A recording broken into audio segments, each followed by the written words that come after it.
எதிரெதிரே நீயும் நானும் எதுவரை இந்த ஊடல் போகும் விழி வழியே என்னுள் காதல் சொல்வதே நடா விடை தெரியா பேதை நெஞ்சை கொள்வதே நடா பூவே பூச்சூடவா பூவே பூச்சூடவா பூவே பூச்சூடவா பூவே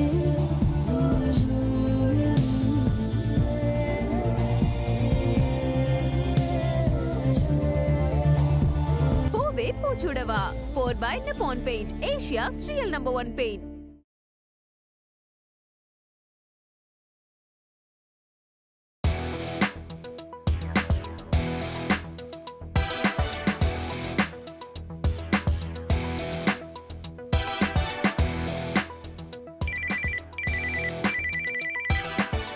என்ன சிவா இந்த நேரத்துல கால் பண்றாரு?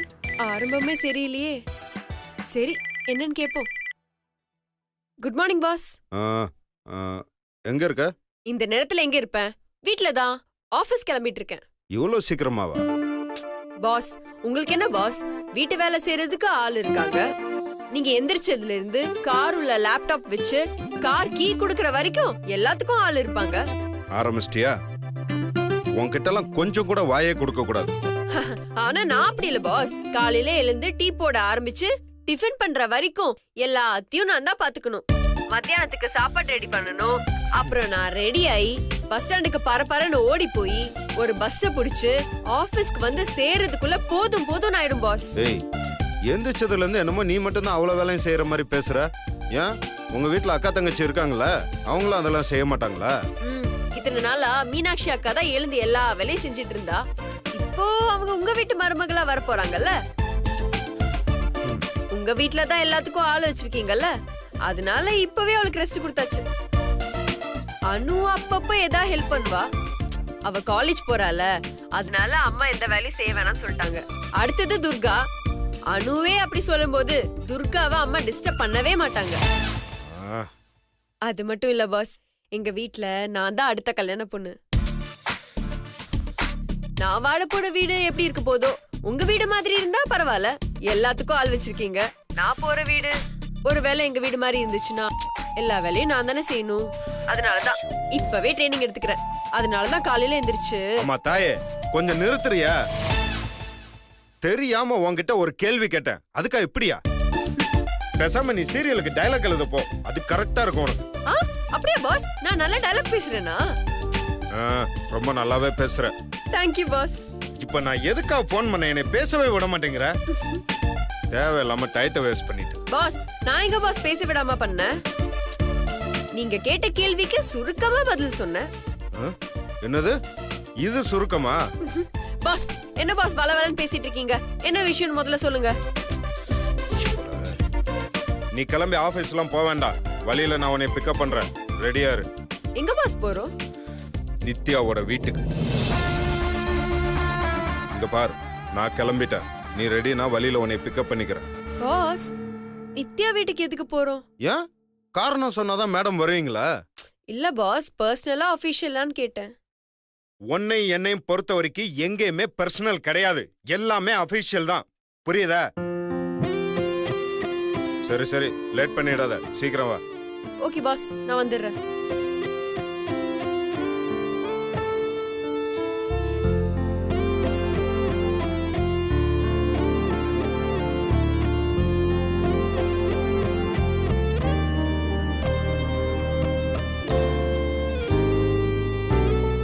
எப்படி போனோம்?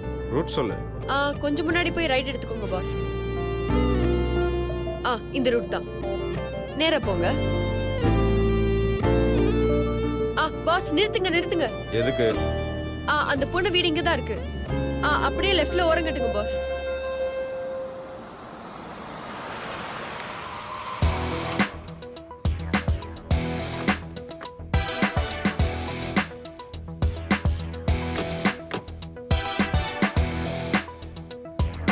வாங்க பாஸ், போலாம்.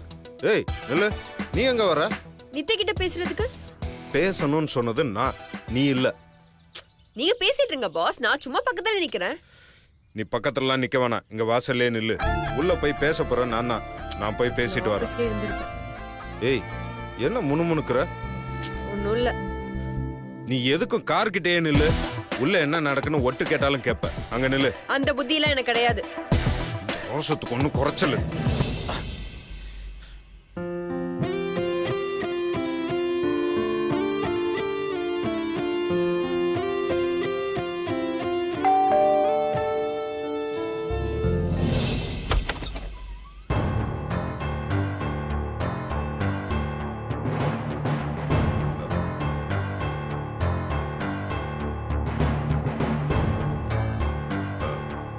உள்ள வரலாமா?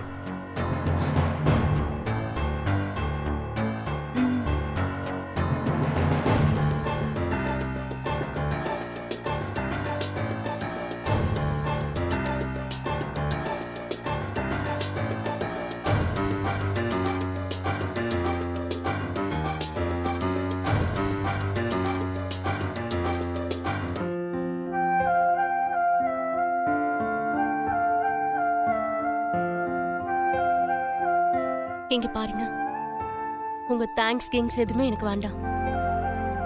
நான் பாட்டுக்கு ஏதோ என் வேலையை பார்த்துட்டு இருக்கேன். நான் யாரையும் டிஸ்டர்ப் பண்ணல. அதே மாதிரி என்னையும் நீங்க டிஸ்டர்ப் பண்ணாதீங்க ப்ளீஸ். நான் தேங்க்ஸ் சொல்றதுக்காக வரல. பின்ன எதுக்காக வந்திருக்கீங்க? உன்கிட்ட ஒரு முக்கியமான விஷயத்தை பத்தி பேசிட்டு போலான்னு வந்திருக்கேன். முக்கியமான விஷயமா? எஸ்.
என்ன புரியுதா? நான் சொல்ல வேண்டியதெல்லாம் சொல்லிட்டேன். இது வரைக்கும் உனக்கு கிடைக்காத ஒரு நல்ல ஆப்பர்ச்சுனிட்டி உன் கண்ணு முன்னாடி இருக்கு. உன் லைஃப் எப்படி அமைச்சுக்கணுங்கிறது உன்னோட விருப்பம். அதனால சாய்ஸ் இஸ் யுவர்ஸ். உன்னை நான் கம்பல்லாம் பண்ண மாட்டேன்.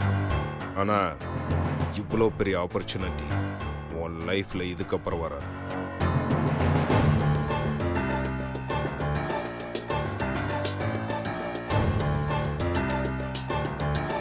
வாய்ப்பு சில பேருக்கு ரொம்ப தூரமா இருக்கும், சில பேருக்கு ரொம்ப பக்கத்துல இருக்கும். ஆனா கிடைக்கும் போது அந்த வாய்ப்பை நம்ம யூஸ் பண்ணிக்கணும். அதுதான் புத்திசாலித்தனம். என்ன இவ்ளோ நேரம் பேசிட்டு இருக்காரு? நான் போய் பார்க்கலாமா? ஐயோ வேணாம். அப்புறம் கோவத்துல கையா முய்யான்னு கத்திக்கிட்டே இருப்பாரு. எதுக்கு வம்பு? ஓகேனா உன் முடிவை சொல்லு. பட் எவ்வளோ சீக்கிரம் சொல்றியோ அவ்வளோ சீக்கிரம் உனக்கு நல்லது.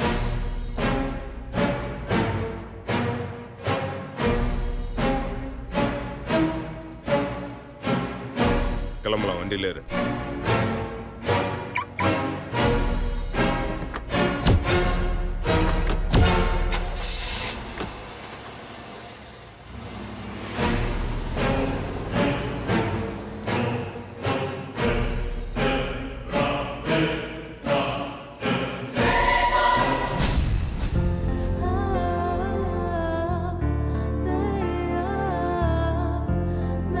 Thanks pass. எதுக்கு தேங்க்ஸ்? நீங்க மாறினதுக்கு. நான் என்ன மாறினதை நீ பார்த்த? உங்களுக்கு ரெண்டு விஷயம் சுத்தமா பிடிக்காது பாஸ். ஒண்ணு கல்யாணம், இன்னொன்னு பொண்ணுங்க. கல்யாணம்னாலே அலர்ஜி. உங்களுக்கு முன்னாடி யாராவது அந்த பேர் எடுத்தாலோ அதை பத்தி பேசினாலோ நிப்பில பிடுங்கின குழந்தை மாதிரி கத்துவீங்க. அதுக்கப்புறம் எப்படியோ கல்யாணத்துக்கு ஒத்துக்கிட்டீங்க. பொண்ணுங்கனாலோ அவங்க கிட்ட பேசணும்னாலோ உங்களுக்கு சுத்தமா பிடிக்காது. அவங்களே வந்து பேசினாலும் தூரமா விலகி போயிடுவீங்க. ஏதோ தெரு நாயை பாக்குற மாதிரியே பாப்பீங்க. ஆனா இன்னைக்கு ஒரு பொண்ணை பார்த்து அவ வீட்டுக்கு போய் 10 நிமிஷம் பேசி தேங்க்ஸ் சொல்லிட்டு வந்திருக்கீங்கன்னா நீங்க மாறி இருக்கீங்க தானே பாஸ் அர்த்தம். தேங்க்ஸ் சொல்லிட்டு வந்தேன்னு உனக்கு தெரியுமா? என் ரத்தம் அப்படியே குதிக்குது. ஒரு பொண்ணோட ரத்தம் என் உடம்புல ஓடுதுன்னு நினைக்கும் போதே அப்படியே வெறுப்பா இருக்கு. அப்படி இருக்கும்போது அந்த பொண்ணுக்கு நான் எதுக்கு தேங்க்ஸ் சொல்லணும்? அப்ப அவகிட்ட போய் என்ன பாஸ் பேசுனீங்க? நீ தானே சொன்ன அந்த பொண்ணுக்கு ஹெல்ப் பண்ணலைனாலும் தேங்க்ஸ் மட்டுமா சொல்லுங்கன்னு சொல்லி. தேங்க்ஸ் சொல்றது எனக்கு பிடிக்காது. அதுக்கு பதிலா அவ லைஃப்ல செட்டில் ஆகிற மாதிரி ஒரு ஆஃபர் கொடுத்துருக்கேன். ஆஃபரா? என்ன ஆஃபர் பாஸ் அது? அந்த பொண்ணை ஏதோ மறைக்கிறாரே, என்னவா இருக்கும் அது? அது ஒன்றும் இல்லை. ஐஸ்வர்யாவோட போஸ்டிங் காலியாக இருக்குல்ல, அந்த வேலையை தானே அந்த பொண்ணு கொடுங்கன்னு சொன்னேன். அதான் அதை பற்றி அவகிட்ட பேசிட்டு ஆஃபீஸில் ஜாயின் பண்ணுறேன்னா பண்ணிக்கோன்னு சொல்லிட்டு வந்தேன். பாஸ், அன்னைக்கு அந்த பொண்ணு இன்டர்வியூக்கு வந்தப்போ நீங்க அந்த பொண்ணை திட்டினீங்க. அப்படி இருக்கும்போது அந்த பொண்ணு எப்படி வேலைக்கு வர்றதுக்கு ஒத்துக்கிட்டா? ஒத்துக்கிட்டா. ஒத்துக்கிற அளவுக்கு ஆஃபர் கொடுத்துட்டு வந்திருக்கேன். அப்படி என்ன பாஸ் சொன்னீங்க? மனசை பார்க்காத பசங்களும் பணத்தை பார்க்காத பொண்ணுங்களும் இருக்கவே மாட்டாங்க.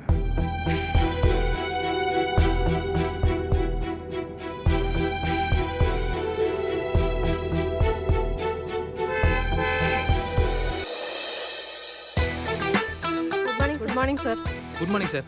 Good morning sir. Good morning sir. Good morning sir.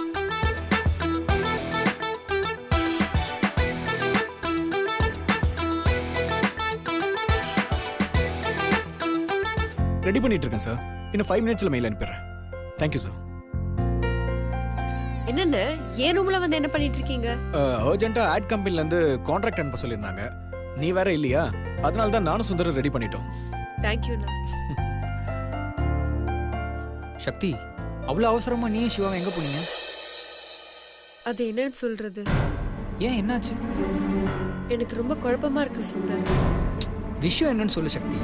அன்னைக்கு நித்யான்னு ஒரு பொண்ணு இன்டர்வியூக்கு வந்தால, ஆமா, அவகிட்ட பேசணும்னு உங்க அண்ணா அவ வீட்டுக்கு என்ன கூப்பிட்டு போனாரு. சக்தி என்ன சொல்ற, நிஜமாவா? உங்கள மாதிரி தான் எனக்கும் ஷாக்கிங்கா இருந்துச்சு. ஒரு பொண்ணை பார்த்தாலே 10 அடி தள்ளி போறவரு இன்னைக்கு ஒரு பொண்ணு கிட்ட பேசுறதுக்கு அவ வீட்டுக்கே போயிருக்காருன்னு நினைச்சா இப்பவும் எனக்கு ஷாக்கா தான் இருக்கு. சரி, அங்க நித்யாவும் சிவாவும் என்ன பேசினாங்க, அதை சொல்லு. என்ன பேசினாங்கன்னு எனக்கு எப்படி தெரியும்? அது எப்படி தெரியாதுன்னு சொல்ற? நீயும் தானே அவன் கூட அங்க போன. போனேன், ஆனா என்ன வெளியே நிக்க வச்சுட்டு உங்க அண்ணா மட்டும் உள்ள போய் பேசிட்டு வந்தாரு. சரி, வெளியே வந்தோடனே அவன் என்ன பேசினான்னு கேட்டியா? கேட்டேன். அந்த பொண்ணுக்கு வேலை கொடுத்து வேலைக்கு வந்து ஜாயின் பண்ணிக்கோன்னு சொல்லிருக்கேன்னு சொன்னாரு. ரியலி? சிவா இவ்வளவு சீக்கிரத்துல மனசு மாறுவாருன்னு நான் கொஞ்சம் கூட நினைச்சு பார்க்கல. சூப்பர் சக்தி, இது எல்லாமே உன்னாலதான். இல்லண்ணே, எனக்கு என்னமோ சிவா மாறின மாதிரி தெரியல. அவர் பேசின விதம் எல்லாமே சம்திங் ராங்னு தான் தோணுது. உனக்கு எப்பவுமே சந்தேகம் தான் சக்தி. இப்ப என்னதான் சொல்ல வர? அப்படி இல்ல சுந்தர், எதையும் எடுத்தோம் கவுத்தோன்னு முடிவு பண்ண முடியாது. நித்யா ரொம்ப தன்மானமுள்ள ஒரு பொண்ணு. அவ அன்னைக்கு இன்டர்வியூக்கு வந்தப்போ உங்க அண்ணா திட்டினதுல அவ ரொம்ப ஹர்ட் ஆயிட்டா. அப்படி இருக்கும்போது உங்க அண்ணா வேலைக்கு வர சொன்னதுக்கு அவ வருவான்னு எனக்கு தோணல. அதனால என்ன சக்தி, அன்னைக்கு நடந்ததெல்லாம் மறந்துட்டு இப்ப வேலைக்கு வரேன்னு ஒத்துக்கிட்டு இருந்திருக்கலாம்ல. யார் எப்ப மாறுவாங்கன்னு யாருக்கு தெரியும் சக்தி? மாறவே மாட்டான்னு நினைச்ச நம்ம சிவா மாறலையா? இல்ல சுந்தர், அது அவ்வளவு ஈஸியா எடுத்துக்க முடியாது. ஏன்னா நான் அந்த பொண்ணுகிட்ட அவ்வளவு தூரம் பேசியும் அவ சிம்பிளா அதை மறுத்துட்டு போயிட்டா. அதனாலதான் சொல்றேன், அந்த பொண்ணு கண்டிப்பா வரமாட்டா. அதுக்கு உங்க அண்ணன் காசுனா எல்லாரும் வருவாங்க, அந்த மாதிரி நான் ஒரு ஆஃபர் கொடுத்துருக்கேன், கண்டிப்பா அந்த பொண்ணு வருவாங்கன்னு சொன்னாரு. அதனாலதான் நான் சொல்றேன், எனக்கு நம்பிக்கையே இல்லை. நித்யா அப்படிப்பட்ட பொண்ணும் இல்ல. இல்லை சக்தி, கண்டிப்பா சிவா என்னைக்கும் ஒரு தப்பான விஷயத்தை செய்யவே மாட்டான். நம்பிக்கை இல்லைன்னா அவன் யார்கிட்டயும் பேசக்கூட மாட்டான். அவன் ஒரு விஷயத்தை யோசிச்சு செய்கிறான்னா அவன் வச்ச குறி தப்பாது. கண்டிப்பா நித்யா வேலைக்கு வருவாங்க. பார்க்கலாம் நித்யா வரலான்னு.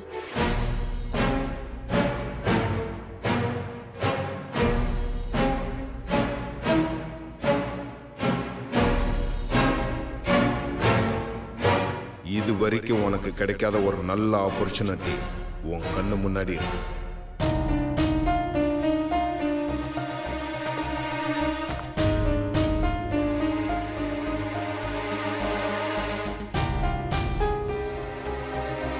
உன் லைஃப்பை எப்படி அமைச்சுக்கணுங்கிறது உன்னோட விருப்பம். அதனால சாய்ஸ் இஸ் யோர்ஸ்.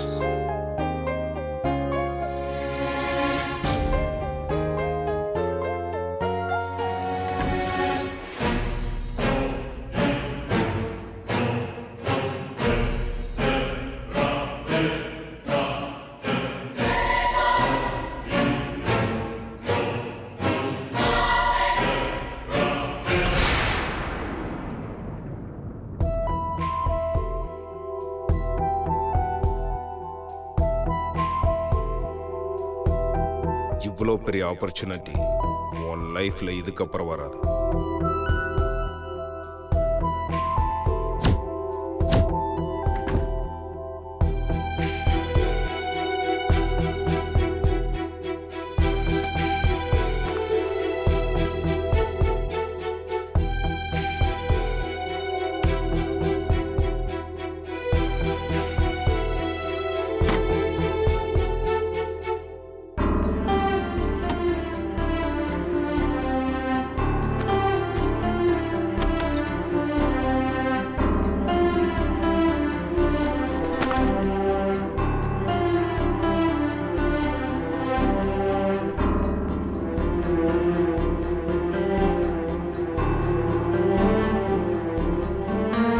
வாய்ப்பு சில பேருக்கு ரொம்ப தூரமா இருக்கும், சில பேருக்கு ரொம்ப பக்கத்துல இருக்கும்.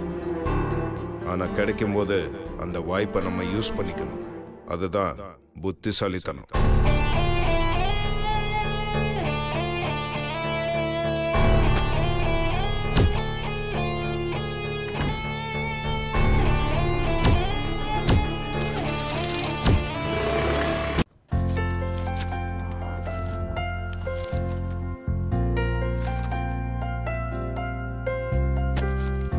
ஹாய் அனு, வாங்க உட்காருங்க, காஃபி வாங்கிட்டு வரேன். இல்ல இருக்கட்டும், உங்ககிட்ட ஒரு விஷயம் பேசுறதுக்காக தான் வந்தேன். ஆமா, ஏதோ பேசணும்னு சொன்னீங்களே, என்ன விஷயம் சொல்லுங்க. கடையில வேற யாருன்னா உள்ள ஓனர் இருக்காரா? இல்ல, கடையில யாருமே இல்ல, நான் மட்டும் தான் இருக்கேன். சொல்லுங்க, என்ன யோசிக்கிறீங்க? எது வந்தாலும் சொல்லுங்க. இல்ல, உங்ககிட்ட ஒரு விஷயத்த பத்தி கேட்கணும். அதை எப்படி கேக்குறதுன்னு தெரியல, எங்க இருந்து ஆரம்பிக்கிறதுன்னு தெரியல. ஆனா அவசியம் நான் தெரிஞ்சுக்கிட்டே ஆகணும். நீங்க எதை பத்தி பேசுறீங்கன்னே தெரியல. சிவாவை பத்தி.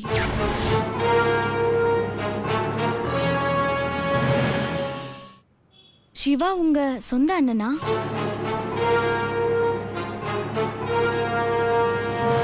சொல்லுங்க அசோக், சிவா உங்க சொந்த அண்ணனா?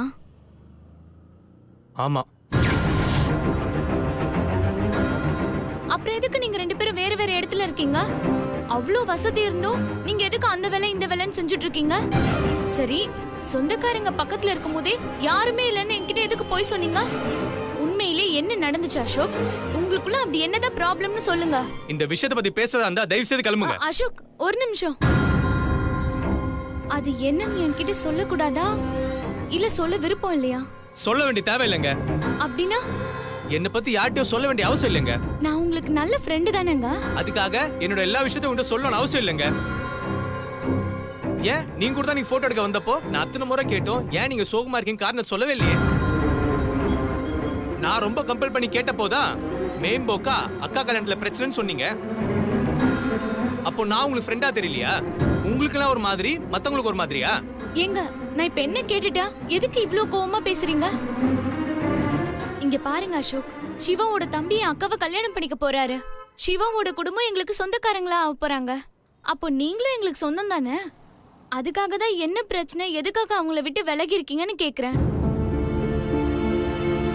என்ன பிரச்சனைன்னு தெரிஞ்சா ரெண்டு பக்கமும் பேசி சரி பண்ணிடலாம். எல்லாமே எங்கேயோ நடந்தா சின்ன சின்ன தவறுகளா தான் இருக்கும். அது என்னன்னு உட்கார்ந்து பேசினா எல்லாரும் சந்தோஷமா ஒன்னா வாழலாம். அதுக்கு நீங்க கொஞ்சம் இறங்கி வரணும். நிறுத்துறீங்களா? நான் யாருக்காகவோ எதுக்காகவோ இறங்கி வரணும் அவசியம் இல்லைங்க. எனக்காக யாருக்கிட்டயோ பேச தேவையில்லை. எப்பவுமே நான் தனியாள் தான். எனக்குன்னு யாரும் தேவையில்லை. இதுக்கு மேல இதை பத்தி என்கிட்ட பேசணும்னு நினைச்சீங்கன்னா என்கிட்ட ஃப்ரெண்ட்லியா இல்ல, சாதாரண கூட நீங்க வர தேவையில்லை. தயவு செஞ்சு கிளம்புங்க.